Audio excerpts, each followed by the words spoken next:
नमस्कार दोस्तों लर्नो like XYZ channel में आप सभी का स्वागत है। दोस्तों, आज हम एक विशेष टॉपिक संख्या पद्धति के बारे में अध्ययन करने जा रहे हैं। इसमें सबसे पहले संख्या पद्धति क्या होती है। संख्या पद्धति अर्थात वह पद्धति जिसमें हम विभिन्न प्रकार की संख्याओं के गुणों के बारे में पढ़ते हैं। अर्थात यहाँ पर हम जितनी भी संख्याएं हैं उन सभी के प्रकार पढ़ेंगे और उन सभी के गुण पढ़ेंगे। वही हमारी क्या होती है, संख्या पद्धति। अब संख्या पद्धति में हम संख्याओं के विभिन्न प्रकार के बारे में पढ़ते हैं। तो सबसे पहले हमारा नंबर फर्स्ट जो टाइप्स आता है, यहाँ पर नंबर ऑफ सिस्टम में जो संख्याओं के प्रकार होते हैं उसमें नंबर एक आता है प्राकृतिक संख्याएं, नेचुरल नंबर। अर्थात जो प्राकृतिक संख्याएं होती है वो कौन सी संख्याएं होती है। बात करें प्राकृतिक संख्याओं की तो प्राकृतिक संख्याएं वे संख्याएं होती हैं जिन्हें हम गिनती में गिना जाता है। अर्थात वे संख्याएं जो काउंटिंग में काम आती है। अर्थात हम कह सकते हैं कि गिनती की सभी संख्याओं को प्राकृतिक संख्याएं कहा जाता है। ये सभी संख्याएं एक से लेकर अनंत तक होती हैं। अर्थात जो प्राकृतिक संख्याएं होती है वो एक से शुरू होती है और अनंत तक जाती हैं। ये सभी संख्याएं कौन सी संख्याएं कहलाती है, प्राकृतिक संख्याएं कहलाती हैं। नंबर सेकंड हम बात करें पूर्ण संख्याएं, वूल नंबर्स। अब पूर्ण संख्याएं क्या होती हैं, यदि इन प्राकृतिक संख्याओं में हम जीरो को शामिल कर दें तो हमारे पास कौन सी संख्याएं प्राप्त होंगी, पूर्ण संख्याएं प्राप्त होंगी। पूर्ण अब यदि देखो यहाँ पर हम क्या करते हैं कि यदि प्राकृतिक संख्याओं में जीरो को शामिल कर दिया जाए तो प्राप्त संख्याएं पूर्ण संख्याएं कहलाती हैं। ये जीरो से शुरू होती है और अनंत तक जाती हैं। इन प्राकृतिक संख्याओं में यदि जीरो को और ऐड कर दिया जाए, जीरो को भी शामिल कर दिया जाए तो हमारे पास जो प्राप्त संख्याएं होगी that is called wool number. ये संख्याएं पूर्ण संख्याएं कहलाती है। ये जीरो से स्टार्ट होती हैं और अनंत पर समाप्त होती हैं। नंबर थर्ड की बात करें, पूर्ण नंबर थर्ड हमारा आता है पूर्णांक संख्याएं, इंटीजर्स नंबर्स वे नंबर्स होते हैं यदि हम पूर्ण संख्याओं को धनात्मक चिन्ह के साथ ऋणात्मक चिन्ह के साथ भी व्यक्त किया जाता है। साथ में इन संख्याओं के साथ यदि ऋणात्मक चिन्ह भी ले लिया जाए तब प्राप्त संख्याएं पूर्णांक संख्याएं कहलाती हैं। अर्थात जब पूर्ण संख्याओं को धनात्मक तथा ऋणात्मक चिन्ह के साथ व्यक्त किया जाता है तब ये संख्याएं पूर्ण संख्याएं पूर्णांक संख्याएं कहलाती हैं। ये माइनस इन्फिनिटी से प्लस इन्फिनिटी तक होती हैं। अर्थात यदि जीरो के दाईं ओर जो संख्याएं होगी वो पॉजिटिव अर्थात धनात्मक होगी और जीरो के जो बाईं ओर जो संख्याएं होगी वो नेगेटिव अर्थात ऋणात्मक होगी। अब नेक्स्ट बात करते हैं नंबर फोर, सम संख्याएं, इवन नंबर्स वे नंबर्स होती हैं जो कम्प्लीटली 2 से डिवाइजेबल होती है। अर्थात वे संख्याएं जिसमें 2 का पूरा भाग चला जाता है, जैसे 2, 6, 8, 10, 12। ये सभी संख्याएं सम संख्याएं कहलाती हैं। इनका जो व्यापक रूप होता है वो होता है 2n। नेक्स्ट नंबर 5, विषम संख्याएं, ओड नंबर्स वे प्राकृत संख्याएं जो 2 से पूर्णतः विभाजित न हो, विषम संख्याएं कहलाती है। अर्थात वे सभी संख्याएं जो प्राकृत होती है और साथ में जो 2 से विभाजित नहीं होती, जैसे 1, 3, 5, 7। इन किसी भी संख्या में 2 का पूरा भाग नहीं जाता, इसलिए हम कह सकते हैं कि ये संख्याएं विषम संख्याएं होती हैं। नंबर 6 हमारा आता है भाज्य संख्याएं। अब जो भाज्य संख्याएं होती हैं, कंपोजिट नंबर्स वे नंबर्स होते हैं जिनमें एक तथा स्वयं को छोड़कर अन्य किसी संख्या अर्थात अन्य किसी भी संख्या से अवश्य रूप से विभाजित होती है। ये कौन सी संख्याएं कहलाती है, भाज्य संख्याएं कहलाती हैं। और साथ में जो भाज्य संख्याएं होती हैं उनके जो गुणनखंड होते हैं वो 2 से अधिक गुणनखंड होते हैं। जैसे बात करते हैं हम 4 की, यदि 4 में यदि हम गुणनखंड देखें, इसकी गुणनखंड करते हैं तो 1 × 2 × 2 अर्थात यहाँ पर हमें 3 गुणनखंड देखने को मिलते हैं। इसका मतलब 2 से अधिक गुणनखंड होंगे। वह संख्या कौन सी संख्या होगी, भाज्य संख्या होगी। और यदि देखें तो यहाँ पर इस 4 में एक तथा इस स्वयं को छोड़कर यदि 4 की बात करें तो 4 एक तथा स्वयं को छोड़कर अन्य किसी संख्या से अवश्य रूप से विभाजित होनी चाहिए। अब यदि हम 1 को छोड़ दें और स्वम अर्थात 4 को छोड़ दे। इस 4 में 1 और 4 के अतिरिक्त किसी अन्य संख्या का भाग जाना चाहिए, अर्थात इस 4 में हम 2 का भी भाग दे सकते हैं, इसलिए हम कह सकते हैं कि 4 एक भाज्य संख्या है। इस प्रकार से 6 भी हमारी भाज्य संख्या होगी। यहाँ पर यदि 6 के हम गुणनखंड देखें, यहाँ पर 6 के फैक्टर देखें तो 1 मल्टीप्लाई 2 मल्टीप्लाई 3, अर्थात यहाँ पर भी हमें 3 फैक्टर्स, यहाँ पर इसके 3 गुणनखंड देखने को मिलते हैं, इसलिए यहाँ पर 6 के गुणनखंड 2 से अधिक हैं, इसलिए यह एक भाज्य संख्या होगी। अब यदि दूसरी ओर बात करें तो यदि 6 की बात करें तो यहाँ पर 1 को और स्वम अर्थात 6 को छोड़कर 6 में 1 तथा 6 का तो भाग जाता ही है। अब यदि इस 1 तथा 6 को छोड़कर अन्य किसी संख्या से भी भाग जाना चाहिए, और हम देख रहे हैं कि 6 में 2 का और 3 का भी भाग जा रहा है, अर्थात स्वम तथा 1 को छोड़कर यदि अन्य किसी संख्या का भाग जाता है तो वह संख्या भाज्य संख्या कहलाती है, that is called composite number. Next बात करते हैं हम नंबर 7 अभाज्य संख्याएं, प्राइम नंबर्स। अब प्राइम नंबर्स वे नंबर्स होती हैं जो कंपोजिट नंबर्स नहीं है, अर्थात वे संख्याएं जो 1 या स्वयं को छोड़कर किसी अन्य संख्या से पूर्णतः विभाजित न हो, अभाज्य संख्याएं कहलाती है। और साथ में जो इनके गुणनखंड होते हैं वो 2 से अधिक नहीं होते, अर्थात इनके गुणनखंड केवल 2 ही होते हैं। तो यहाँ पर हम बात करते हैं फॉर एग्जाम्पल 2, 3, 5, 7, 11, 13। यदि हम देखते हैं कि 2, यदि हम 2 की बात करें तो 2 में एक तो हम 1 का भाग दे सकते हैं, 2 जो है वो 1 से पूर्णतः विभाजित है, और साथ में जो 2 है वो इस स्वयं से अर्थात 2 से विभाजित है। लेकिन 1 के अलावा तथा स्वयं के अलावा यह किसी भी संख्या से विभाजित नहीं है, अर्थात स्वयं के तथा इस 1 के अलावा इस संख्या में किसी का भी भाग नहीं जाता है, इसलिए हम कह सकते हैं कि यह एक अभाज्य संख्या है, that is this is a prime number. इसी प्रकार 3 में भी 1 के और स्वयं अर्थात 3 के अलावा 1 और 3 के अलावा किसी अन्य संख्या का भाग नहीं जाता है, अर्थात 3 किसी अन्य संख्या से विभाजित नहीं होती है, इसलिए हम कह सकते हैं कि ये सभी संख्याएं कौन सी संख्याएं हैं, अभाज्य संख्याएं, प्राइम नंबर्स हैं। नंबर 8 में बात करते हैं सह अभाज्य संख्याएं, को प्राइम नंबर्स। अब को प्राइम नंबर्स वे नंबर्स होते हैं, यहाँ पर हम एक जोड़ा लेते हैं, यहाँ पर हम 2 या 2 से अधिक संख्याएं लेते हैं, और यदि इन संख्याओं में हाईएस्ट कॉमन फैक्टर अर्थात जो उभयनिष्ठ गुणनखंड होगा वो 1 के अतिरिक्त नहीं होगा, अर्थात हाईएस्ट कॉमन फैक्टर यहाँ पर HCF जो होगा वो 1 ही होगा, तो सह अभाज्य संख्याएं कहलाएगी। इसका मतलब ये हुआ कि यदि इन संख्याओं में हम देखें फॉर एग्जांपल 5 and 7, अब यदि 5 के हम फैक्टर करें तो 5 = 1 × 5, 7 के हम फैक्टर करें तो 7 = 7 × 1, तब यहाँ पर हम देखते हैं कि 1 5 और 7 1, यहाँ पर जो हाईएस्ट कॉमन फैक्टर आता है अर्थात जो HCF निकालते हैं, जो HCF आएगा वो यहाँ पर केवल 1 आएगा, अर्थात HCF = 1। इसका मतलब यदि उभयनिष्ठ जो गुणनखंड होगा वो 1 होगा, तब ये संख्याएं कौन सी संख्याएं कहलाती हैं, तब ये संख्याएं कौन सी संख्याएं कहलाएगी, सह अभाज्य संख्याएं कहलाती हैं।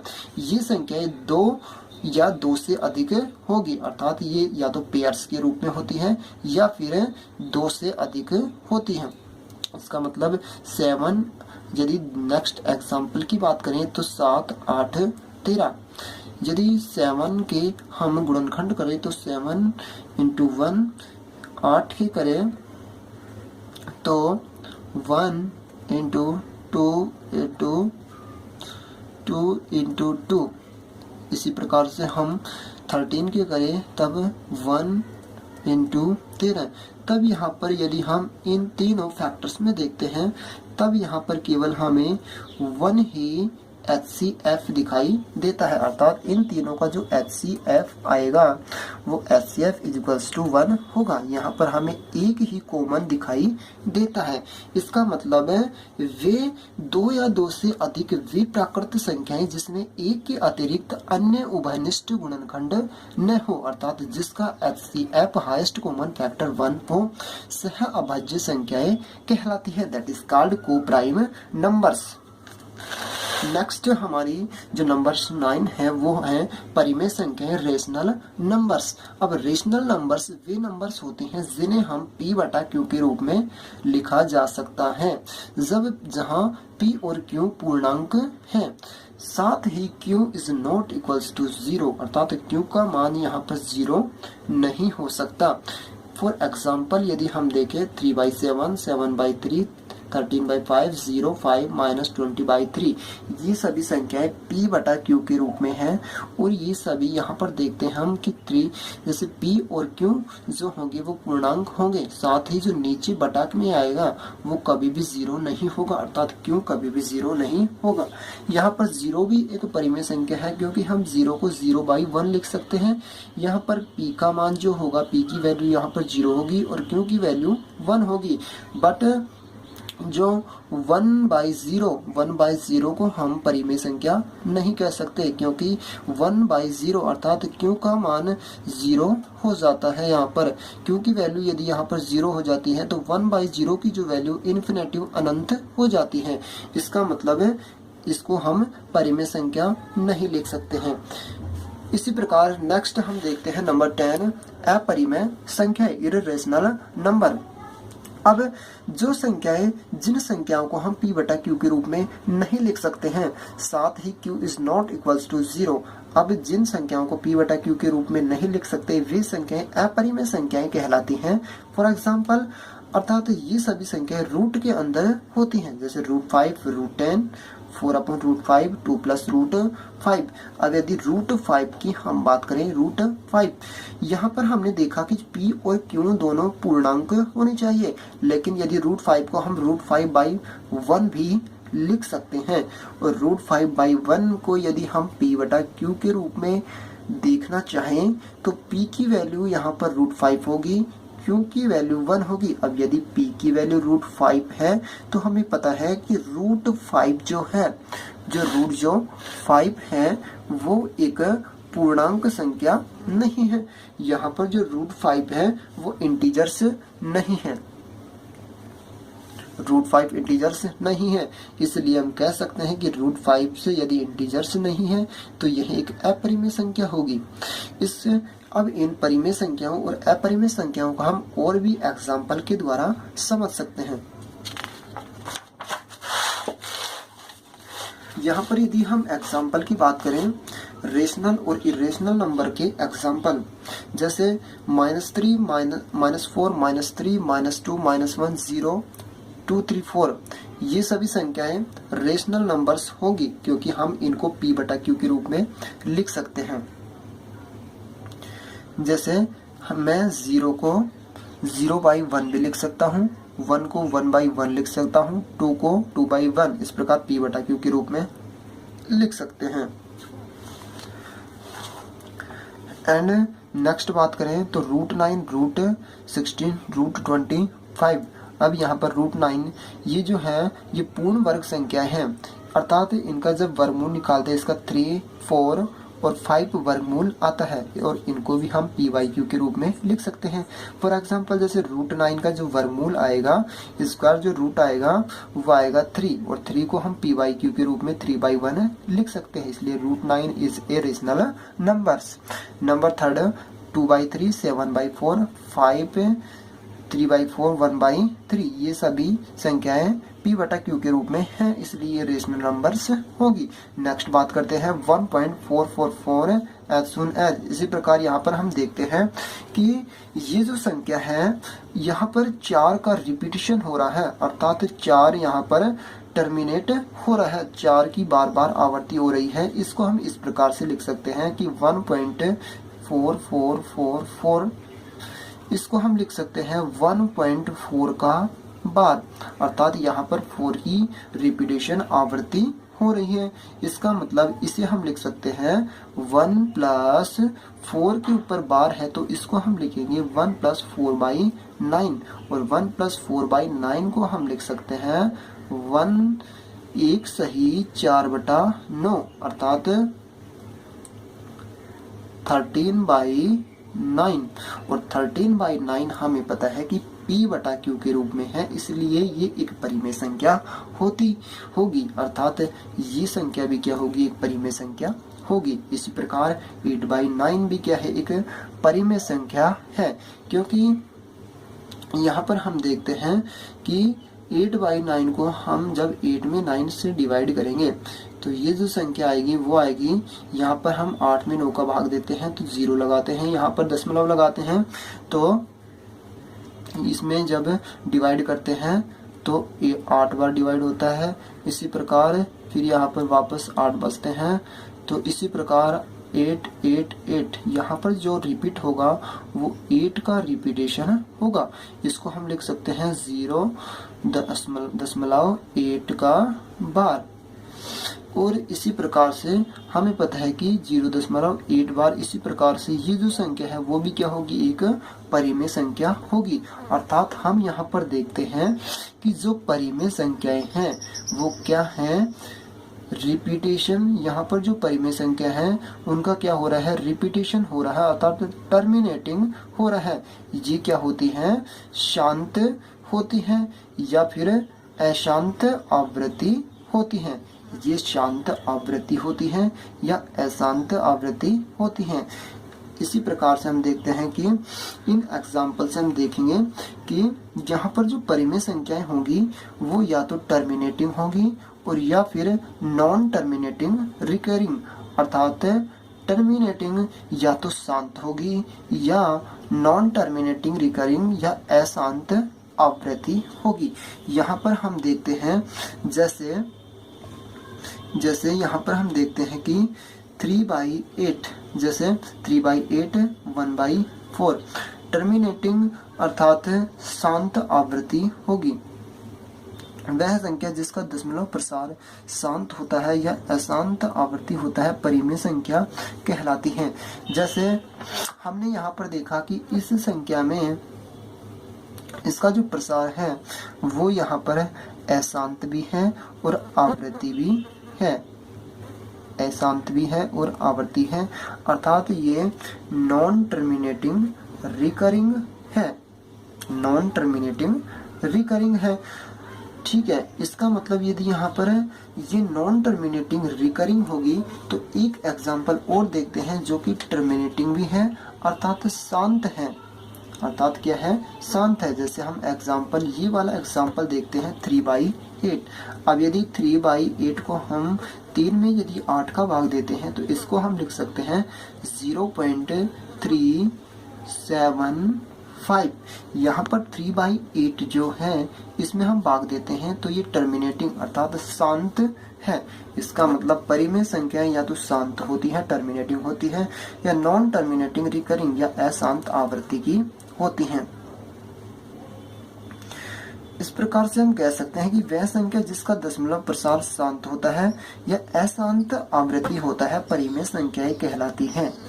इरेशनल, अब इरेशनल नंबर्स जो होती है उसको एग्जांपल देखते हैं हम।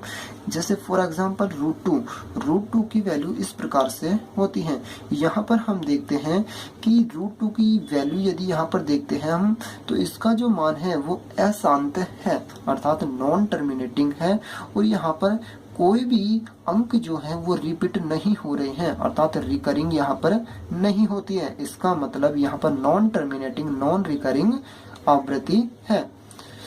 इसी प्रकार √3 में देखते हैं कि इसकी वैल्यू ये होती है, यहाँ पर भी कोई भी अंकों का रिपीटेशन नहीं हो रहा है तथा और न ही यहाँ पर शांत आवृत्ति है, यहाँ पर अशांत अशांत आवृत्ति भी है और साथ में नॉन रिकरिंग अनावृत्ति अर्थात रिपीटेशन भी नहीं हो रहा।